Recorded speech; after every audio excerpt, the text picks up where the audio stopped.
안녕하세요. 한국NLP 코칭센터의 마스터 트레이너 신용협입니다. 이번에 말씀드릴 내용은요, NLP 트레이너 세 번째 단계의 훈련에 관한 것입니다. NLP 트레이너의 역할은 뭐냐? 여러분 많이들 이해하고 계실 것 같은데, NLP 트레이너는 1단계 NLP 프랙티셔너와 2단계 NLP 마스터 프랙티셔너를 양성하는 NLP 강사 자격이라고 보시면 되겠습니다. NLP 강사요. 그런 트레이너가 국내에 몇 명이 있냐? 조사가 된 적이 없어서 잘 모르겠는데 아마 인증되고서 활동하든 안 하든 인증되신 분들은 200명 이상이 될 겁니다. 그 중에 제가 만든 분들이 한 30명 정도 되고요. 그분들 모두 풀타임 트레이너 혹은 파트타임 트레이너로서 활동하고 있는 것 같지는 않습니다. 그럼에도 불구하고 내 삶의 변화를 위해 이 길을 가기도 하죠. 근데 중요한 말씀을 좀 드리고자 하는데, 이 트레이너를 양성할 수 있는 사람은 소위 마스터 트레이너라고 부릅니다. 제가 저를 소개해 드릴 때 처음에 언급드렸던 그 자격이기도 합니다. 마스터 트레이너. 프랙티셔너, 마스터 프랙티셔너, 트레이너, 마스터 트레이너. 요 네 단계로 구성되어 있는 훈련 과정은 전 세계적으로 공히 이 규칙을 따르도록 요구하고 있습니다. 근데 국내에서는요, 이런 일들이 있어서 조금 우려됩니다.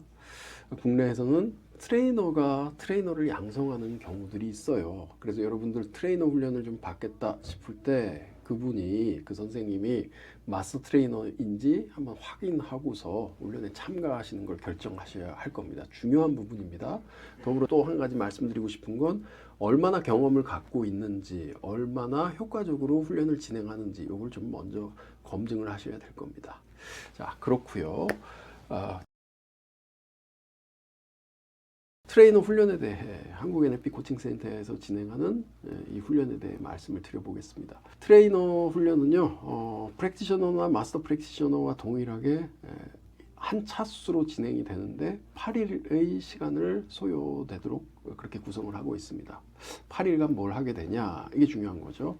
8일간 재훈련의 좀 또 독특한 부분인데, 프랙티셔너나 처음 NLP를 배우시는 분이나 마스터 프랙티셔너나 트레이너나 기존 선배나 다 같은 공간에서 통합적으로 함께 훈련을 합니다.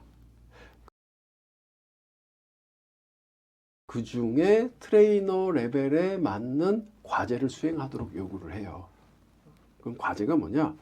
마스터 프랙티셔너에서도 소개드린 내용이기도 한데 프로젝트라고 부릅니다. 마스터 프랙티셔너는 마스터 프로젝트를 하고요. 트레이너는 메타 프로젝트를 하게 돼 있습니다. 이름을 구분을 해놨고요. 마스터 프랙티셔너가 30분간 프로젝트를 하고 피드백을 받게 되는 것과 다르게 트레이너는 메타 프로젝트로서 1시간 정도 세션을 진행을 합니다. 1시간일 수도 있고요. 1시간 반일 수도 있고요. 시간을 나눠서 2시간으로 구성되기도 합니다. 이런 프로젝트 세션을 5개를 할 것을 기본적으로 요구합니다. 5개. 하루에 1시간 정도 특정 주제, 좀 복잡한 NLP 기법에 관한 주제, 혹은 패턴 탐구에 관련된 주제, 혹은 NLP 훈련을 하루를 오프닝을 하는 것, 혹은 클로징을 하는 것 등에 관한 주제. 그래서 이것들을 경험하게 과정을 거치면서 결국 뭘 만들고자 하는 거냐? NLP 트레이너가 트레이너를 할 수 있어야 되잖아요. 오프닝하고 세션 진행하고 세션 진행하고 세션 진행하고 누군가 고민 얘기해 오면 상담하고 그리고 클로징하고, 그럼 하루가 구성이 되겠죠. 이런 걸 며칠간 진행하면 그게 NLP 트레이닝이 되거든요. 이 모습을 연습하도록 하는 게 재훈련에서 기본적으로 요구하는 겁니다. 메타 프로젝트에선 NLP 주제를 통해서 하나의 세션을 내가 책임지고 내가 공부하고 준비해서 세션을 진행한다. 그래서 한 수 알려준다. 이거 할만합니다. 마스터 프랙티셔너를 하고 나면 할만한 거예요. 또 하나 차이가 있는 부분 중에 하나는요, 나와 함께 참여한 다른 트레이너들과 함께 콜라보레이션 세션을 해야 합니다. 또 한 명의 트레이너와 함께 손발을 맞춰서 나와 다른 사고방식, 다른 틀, 다른 방식, 다른 말하기 방식, 다른 경험을 갖고 있는 트레이너와 함께 사전에 준비를 해서 세션을 만들고 앞에 펼쳐야 돼요. 무슨 일이 일어날까요? 가끔은 싸움도 일어납니다. 하지만 처음 만나자마자 싸우지는 않죠. 하지만 처음 만나서 대화해보면 너무 달라서 너무 어렵거든요. 근데 모든 사람들이 보고 있는 가운데, 여러 사람들이 보고 있는 가운데 둘이 손발이 안 맞는 모습이 보이는 건 치명적입니다. 스스로 많이 힘들거든요. 부담스러워요, 꽤. 이런 프로젝트를 5번을 한다. 이렇게 말씀을 드렸죠. 콜라보레이션 프로젝트도 있고요. 그리고 또 5번 중에 한 번은요. 마지막 5번째 것. 이때는 원데이 세션이라고 이름을 붙여놓았습니다. 원데이 세션은 뭐냐? 하루 종일 오프닝부터 세션하고요, 콜라보 세션하고요, 그리고 클로징까지.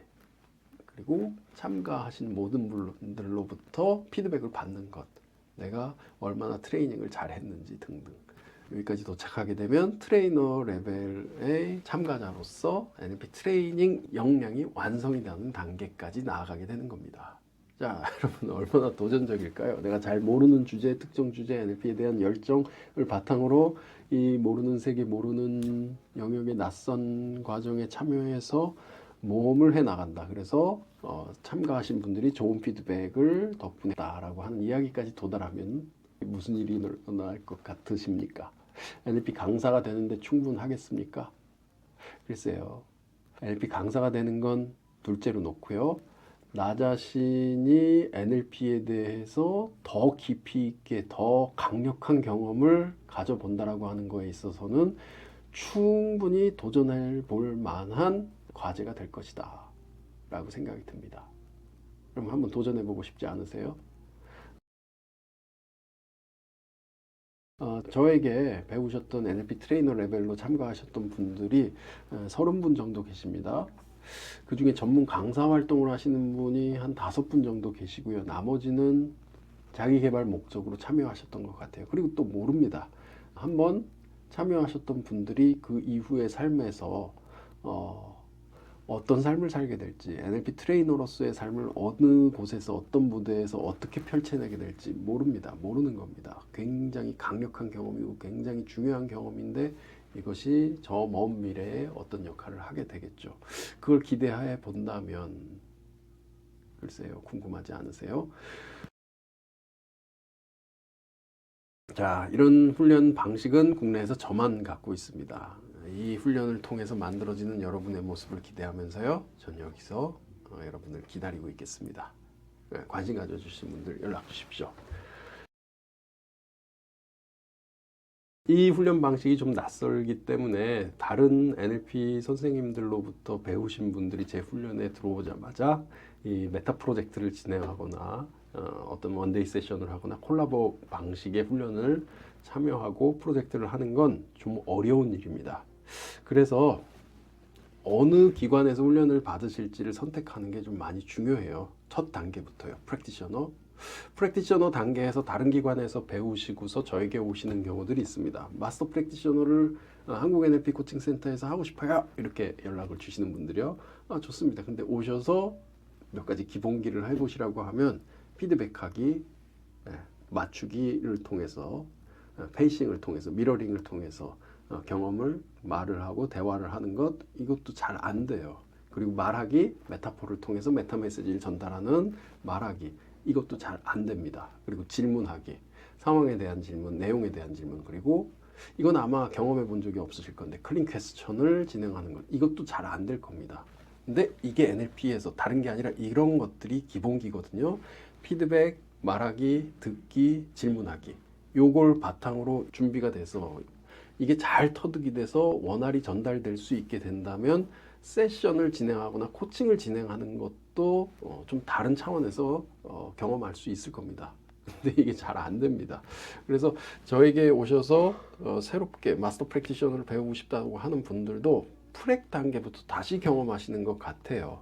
프랙 레벨을 경험하고 마스터 단계로 들어가게 되거나 트레이너 훈련을 받고 싶다 연락을 주시고서 오셔서 마스터 단계부터 다시 경험을 하시고 세션이 뭔지, 프로젝트를 어떻게 해야 되는지, 페이싱 미러링, 백트래킹을 어떻게 해야 되는지, VAK를 어떻게 다뤄야 되는 건지, 서로 다른 선호 감각이 뭔지, 이런 기초적인 것들을 더 단단히 만드는 그런 과정이 있고 난 후에 트레이너 레벨의 훈련에 참여하게 되는 것 같습니다. 그래야 트레이닝을 할 수가 있습니다. 그래야 NLP 트레이너로서의 역량을 발휘할 수가 있게 됩니다. 자, 제가 진행하는 훈련에서의 독특한 모습들이 여러분 마음에 드신다면요, 한번 도전해 보시기 바랍니다. 권해드립니다. 여러분 만나뵙고 싶습니다. 고맙습니다.